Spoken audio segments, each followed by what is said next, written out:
accueillons en prison quelqu'un d'exceptionnel également. Il n'y a que les gens exceptionnels ici.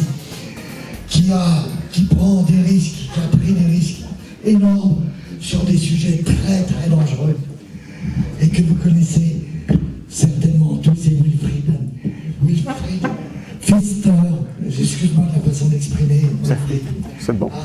Voilà, qui est un homme aussi qui me bluffe, qui a osé, le premier, véritablement, qui a osé attaquer l'État sur les trois grands crimes qu'ont connus la France ces derniers temps, à savoir le Bataclan, à savoir Charlie Hebdo et à savoir Nice, c'est-à-dire l'attentat de Nice le 14 juillet, et qui a fait 80 morts écrabouillés par un gros camion, et derrière 500, pratiquement 200, 300 blessés graves.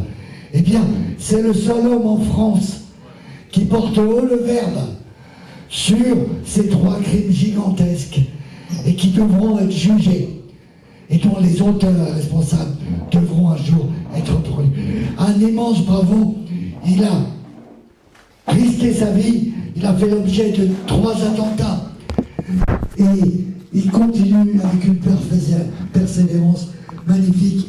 Wilfried, prends le micro et voilà, viens nous raconter une partie de ton superbe combat. Merci bien. Donc je vais parler sans micro parce que ça me laisse les mains libres et que ça me permet d'exprimer ma voix d'officier. Donc on s'est gueulé dans l'armée. Et voilà. Donc voilà, mais n'hésitez pas à m'interrompre pour les questions. Donc la différence dans le système qu'on propose au niveau de la démocratie alémétrique directe, c'est effectivement un système de tirage au sort, mais aléamétrique, c'est-à-dire que c'est un tirage au sort qui est mesuré. On a une responsabilité de ne pas mettre n'importe qui à n'importe quelle fonction dans la République. L'objectif donc est de prendre un certain nombre de personnes et surtout de changer totalement la structure politique. On ne passe plus par les élections. Par contre, qu'est-ce qui est finalement fondamentalement voulu aujourd'hui par la population? Je dis bien la population, pas le peuple. Quelle différence entre le peuple et la population? La population, c'est tout le monde. Le peuple, c'est tout le monde sauf l'élite, hein, n'oubliez pas. Donc c'est pour ça que j'aime pas du tout ce mot peuple. Donc j'aime beaucoup le mot population parce que la population, d'ailleurs les indices de l'INSEE, etc., c'est toujours la population, c'est jamais le peuple. Voilà. Donc j'en étais à un point où j'ai évidemment divergé et mais c'est pas grave. Je vais revenir sur le sujet. L'idée qui est derrière, c'est effectivement le besoin fondamental que nous avons tous, et en particulier les jeunes qui ont stoppé de voter quasiment en totalité, hein, c'est qu'ils ne veulent plus élire. Par contre, ils veulent avoir le pouvoir de destitution. Parce que avoir quelqu'un, c'est pour ça que la contrepartie du tirage au sort, c'est de dire, mais mon gars, là où tu es, d'abord, je peux y être demain, donc je vais quand même être pas trop sévère avec toi, parce que le hasard peut me faire tomber à ta place. Donc si je suis un gros salaud, ben, toi tu vas me revenir dans les gencives et tu vas m'expliquer ce que c'est que la vie quand on est à ce poste-là. Mais par contre, si tu es vraiment un salaud, là tout le monde va être d'accord pour te virer. Il n'y aura pas photo. Et c'est pour ça qu'on a 4 niveaux de destitution. On a une destitution félicitations, c'est-à-dire que je suis désolé, mais quand on a un chargé de mission qui fait mieux et dans de meilleurs délais, ben, on lui doit quand même félicitations. Il a peut-être été choisi par le sort, par le hasard, mais bon, et je vais le dire parce qu'on est quand même en majorité très grande des hommes, mais même si c'est une femme, hein. Donc voilà, non mais ça c'était juste un petit signal. Donc voilà, donc il y a les félicitations, il y a la satisfaction, parce que quand quelqu'un remplit bien sa mission dans les délais, ben on est satisfait, mais il y a l'insatisfaction parce que il a un peu duré, ou il n'a pas fait tout à fait ce qu'il fallait, mais c'est pas non plus un drame, ça peut être lié à des conséquences, etc. Et par contre, il y a la sanction-jugement, ça c'est le niveau derrière, c'est le dernier, quelqu'un qui a vraiment mal bossé, c'est derrière, mon gars, direction le tribunal, et c'est toi qui vas payer sur tes fonds propres, c'est pas la nation qui va payer sur ses fonds à elle. Parce que là aussi, il faut faire une très grosse différence. Alors je vais faire juste un aparté par rapport à ça, sur tout ce qui est procédure. Donc pour revenir sur Nice 14 juillet 2016, il y a une conséquence très importante qui va avoir lieu prochainement, c'est l'étude de la sécurité par Marseille. C'est-à-dire que ce n'est pas quelque chose qui est centralisé à Paris, mais à Marseille. Et Marseille, c'est la police marseillaise qui était à Nice. Donc là, honnêtement, j'attends une seule chose, enfin j'espère une seule chose, c'est que le moment venu, je serai convoqué au niveau de l'audition, comme de toute manière je me porte partie civile, mais donc là je serai entendu vraiment jusqu'au bout de mon discours et pas viré à la demande du gouvernement. Ce qui m'est déjà arrivé 3 fois, mais qui a eu son effet quand même. Voilà, donc pour clore sur le sujet de Nice, et revenir quand même à cette démocratie allométrique directe, donc le tirage au sort d'un autre côté, comme il est formalisé, alors il faut que je déplie la bonne affiche parce que bah celle-là c'est déjà, c'est pas la bonne mais c'est un message que, si c'est la bonne, yeah. Hop,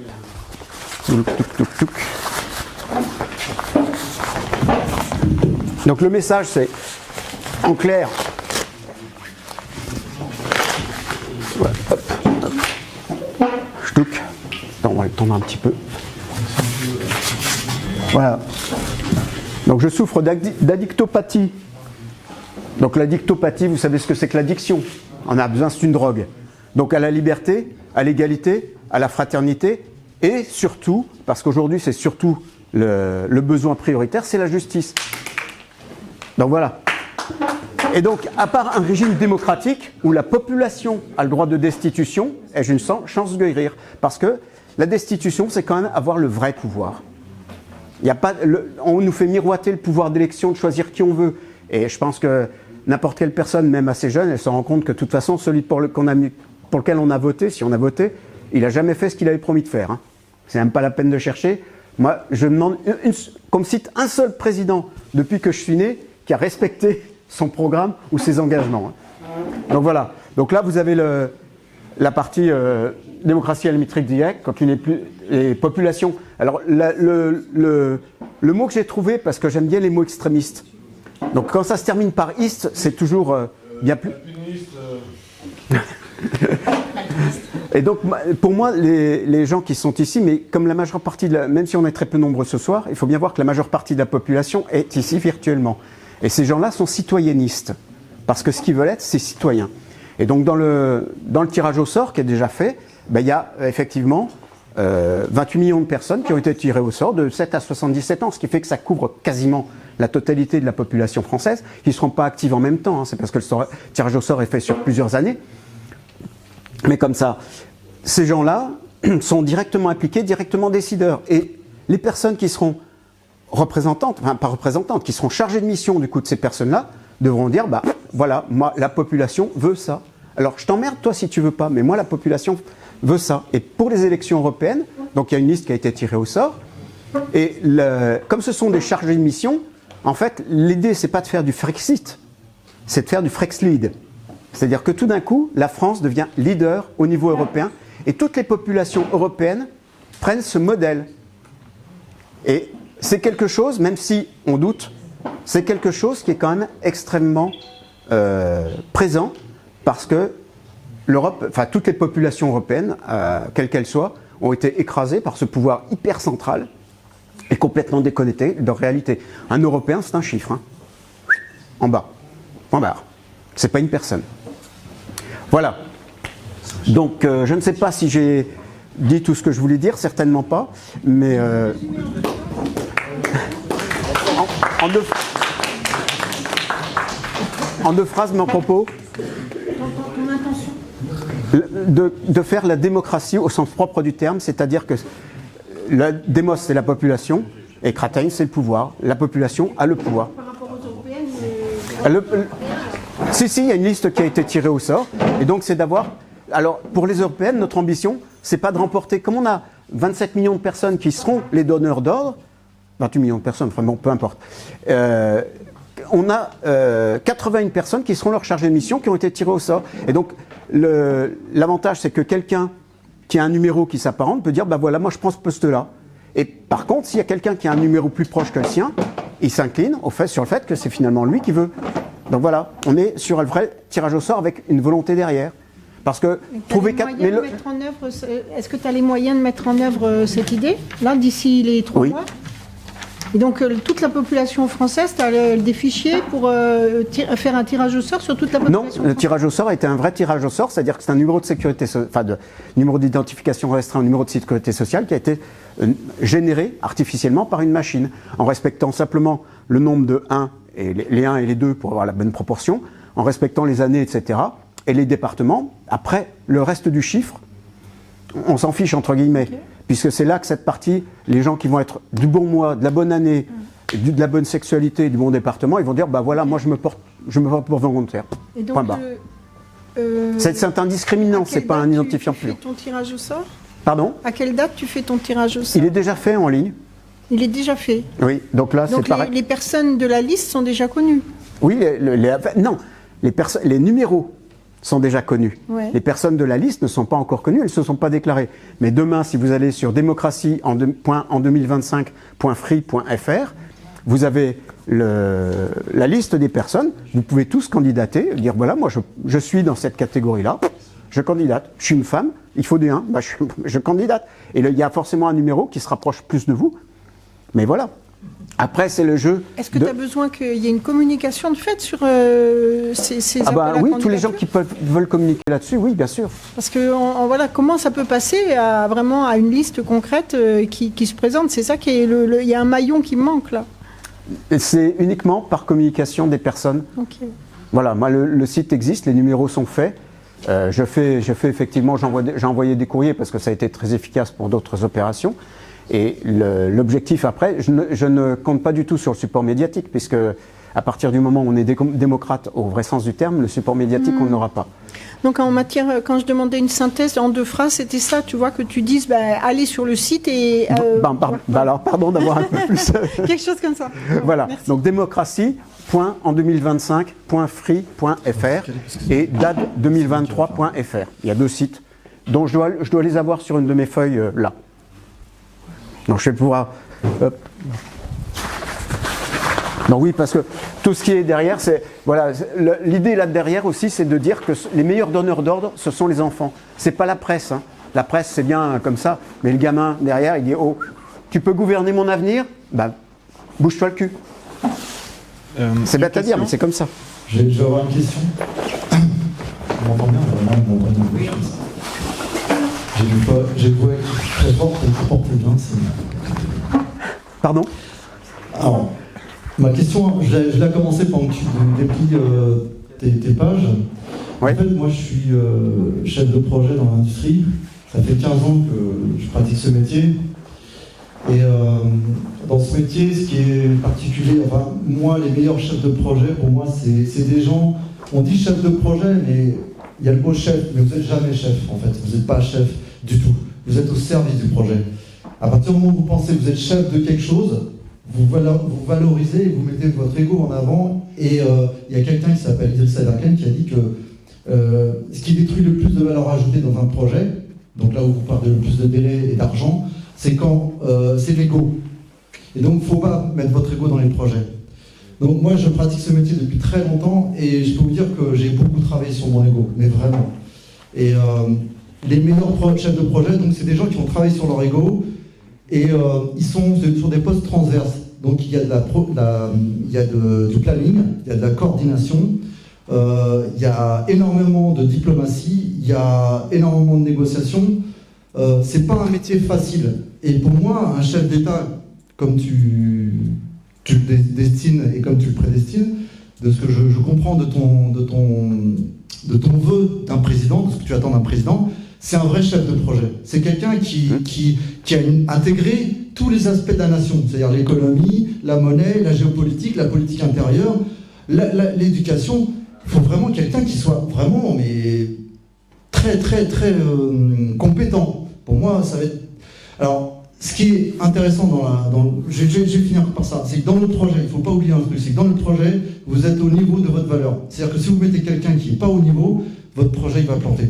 Donc, ma question, et je suis ingénieur, j'aime bien poser des questions critiques, c'est pas pour te piéger, hein, c'est juste que je veux vraiment que tu travailles sur ça. C'est comment tu vas faire pour que le gars il soit au niveau des compétences que l'on attend d'un chef d'État. Voilà. Alors, je vais répondre très simplement sur cette question en faisant une comparaison, puisque je suis aussi, j'ai une longue carrière chef de projet consultant dans le domaine industriel. Donc effectivement, on partage ce point de vue-là. Et ça m'a beaucoup plu ce que tu as fait comme présentation de ce qu'est un chef de projet. La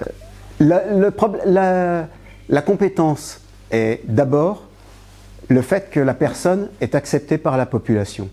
Et la différence, si tu veux, par rapport à ce que tu disais, le chef, je ne sais pas si tu connais le modèle Rasky. Donc, Rasky. Donc il y a l'autorité qui n'est là que pour trancher. Elle n'est pas là pour décider. Elle est là pour trancher. S'il y a un conflit, c'est moi qui tranche, c'est tout. C'est un tyran. Mais c'est un tyran qui est dégageable comme on veut. Donc effectivement, mais il est là que pour ça. Et normalement, il ne doit jamais avoir à intervenir, puisqu'en dessous de lui, il y a des responsables qui, eux, vont être des chefs de projet, justement. Donc ont une mission, c'est de mener au bout à bien leur projet. L'équipe projet, effectivement, quand on est chef de projet, on a besoin de gens qui connaissent les choses, donc qui sont des conseils, et donc qui vont être là en appui ou en contradiction, puisque le boulot d'un conseiller ou d'un consultant, c'est pas seulement d'être d'accord avec le message d'un tel ou un tel, c'est de dire non mais là vous faites une grosse connerie. C'est ça le plus important d'un message de conseil, hein. C'est jamais de dire vous avez raison. Et puis ensuite il y a les équipes de support, donc c'est le S, donc les gens qui vont vraiment bosser, et surtout il y a en bas, entre guillemets, parce que c'est vraiment, quand je dis en bas, c'est pas négatif, c'est comme un arbre, il y a le tronc, mais il y a les racines. Sans les racines, l'arbre il fera rien. Il pourra rien faire, il sera jamais abreuvé, il n'aura rien. Donc ces racines, c'est le système d'information. Et c'est le fait qu'on a effectivement des hubs, des personnes qui, comme celles qui sont présentes ce soir, mais comme des millions d'autres, connaissent des personnes qui vont simplement discuter, bah tiens, t'as vu ça, t'as lu ça, t'as entendu ça, bah tiens, ouais, et qu'est-ce que t'en penses?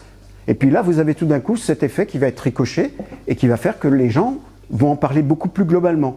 Donc là, je reprends un petit peu, je vais faire un symétrique par rapport à ce que j'ai fait pour Nice, puisqu'on en a quand même pas mal parlé. Donc moi, le grand débat, parce que j'ai fait la sécurité pour les Jeux Olympiques d'Albertville en Salbois, donc je sais un petit peu de quoi je parle quand je parle de sécurité des personnes et des biens dans des événements qui sont quand même potentiellement cibles d'actes terroristes. J'ai communiqué énormément avec toutes les associations de victimes. J'ai communiqué effectivement avec les institutionnels, donc que ce soit la mairie, le conseil départemental, le conseil régional. J'ai communiqué aussi avec les hubs que vous connaissez tous, hein. Même ceux qui, comme moi, sont un peu dégarnis. Les coiffeurs.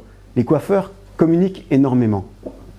Et ils sont excellents. Quand vous dites quelque chose à un coiffeur, de toute manière, vous savez qu'il en discutera. Et donc les coiffeurs, j'ai écrit effectivement à beaucoup de coiffeurs en France, et ça a l'avantage d'avoir fait émerger le message dans beaucoup d'endroits en France. C'est pour ça que je dis la partie tractage, etc., ça fonctionne bien si on tracte un sujet qui va apporter qui va déclencher la discussion derrière. Mais c'est pas du 100% du tout. Mais je me coupe dès que... Voilà. Et donc voilà, bon, j'espère que j'ai répondu, que j'ai donné un petit peu les éléments par rapport à ce que tu demandais. Il y a encore des questions, mais je ne sais pas s'il y a des questions qui veulent... Je veux bien laisser quelqu'un. Je préfère laisser la question. Non mais on pourra y revenir de toute manière. Bon, je vais repasser. Je voulais poser une question parce que j'entends pas mal de choses sur le qui et sur la façon de déterminer le qui, c'est-à-dire qui va aller éventuellement à des européennes, qui va participer à quoi, etc. Après, le pourquoi faire et le comment, personnellement, et je pense qu'en tant que militaire ou en tant que chef de projet, ça devrait vous intéresser plus. Le pourquoi faire et le comment, pour un projet, le pourquoi faire, c'est l'objectif du projet. Et le comment, c'est le chemin pour y aller. Et par rapport à ça, que ce soit dans différents groupes, j'ai relativement... Alors, il y a des groupes que je ne connais pas du tout, les trucs de politique institutionnelle, genre Philippot, Asselineau, je ne sais pas du tout où ils en sont. Mais au niveau des groupes citoyens, j'ai vu pas mal de choses. Et j'ai toujours pas vu de programme très très construit et de stratégie de campagne très très construite. C'est-à-dire que les seuls gens que j'ai vus pour l'instant en campagne, c'est le parti animaliste. Il faut que ça avance. Ouais. Donc, ça avance. Quelle est ta question? Ma question, c'est est-ce que quelqu'un parmi vous a un pourquoi faire et un comment concret? C'est-à-dire quelque chose sur lequel on puisse effectivement réfléchir. Parce que si c'est juste pour dire qui va y aller, à la limite, n'importe lequel d'entre nous, effectivement, est capable d'y aller. Et effectivement, les plus capables iront plus loin. Mais ça n'a rien de très... pour moi, très intéressant de s'emmerder pendant très longtemps sur la chose. Donc, est-ce que quelqu'un parmi vous a un pourquoi faire? Sylvain, il a répondu tout à l'heure. J'ai pas entendu. Bon, je vais, Les gangsters de l'Assemblée. oui, oui. Je vais Une juste. minute pour répondre. Et Ouais, même pas 30 secondes. Je vais juste redire, les 81 sont identifiés, donc il nous faut 81 volontaires, et le reste, après, c'est toute la population derrière, par les réseaux des personnes, qui va se mettre en branle. Donc oui, le quoi et le comment, ils sont comme ça. Mais C'est pas le quoi et le comment, c'est le pourquoi faire. Et le pourquoi faire, moi, pour répondre juste à madame, effectivement, si c'est viré, nanani, les mondialistes, etc. Ok. Et, si tu veux, ça se formalise à partir du moment où tu veux faire les choses correctement et où tu veux vraiment les faire, en fait, et où tu veux mener à bien le projet.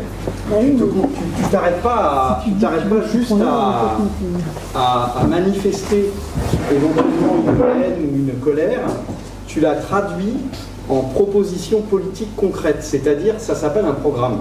Est-ce que quelqu'un a un programme, n'importe quelle organisation a un programme à poser sur la table, n'importe lequel, avec des lignes, des points, et sur lequel on puisse réfléchir en disant « Ah tiens, ça j'aime bien, ah tiens, ça j'aime pas, ah ça pourquoi t'as mis ça ?»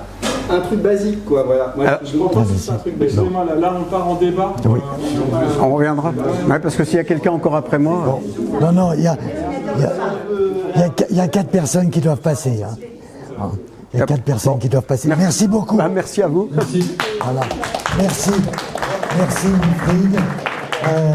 À vrai dire, Tu me le décroches. je ne m'attendais pas à ce que tu aies des idées aussi claires sur ta démarche sur les élections européennes, donc j'en suis absolument ravi, parce que tu es une personne d'un courage extraordinaire et d'une perspicacité qui se bat vraiment contre des énormes moulins à vent, et donc ta réflexion est très orientée vers un résultat efficace. Donc je suis ravi de t'avoir entendu. Et il est clair que toutes les idées qui vont être exprimées par des gens aussi perspicaces et expérimentés, vont alimenter les réponses, notamment alimenter dans leurs détails les réponses à la question de Lionel. Voilà, il faut faire les choses dans l'ordre simplement. Il faut faire les choses dans l'ordre, parce que l'objectif c'est de gagner. Donc on va gagner.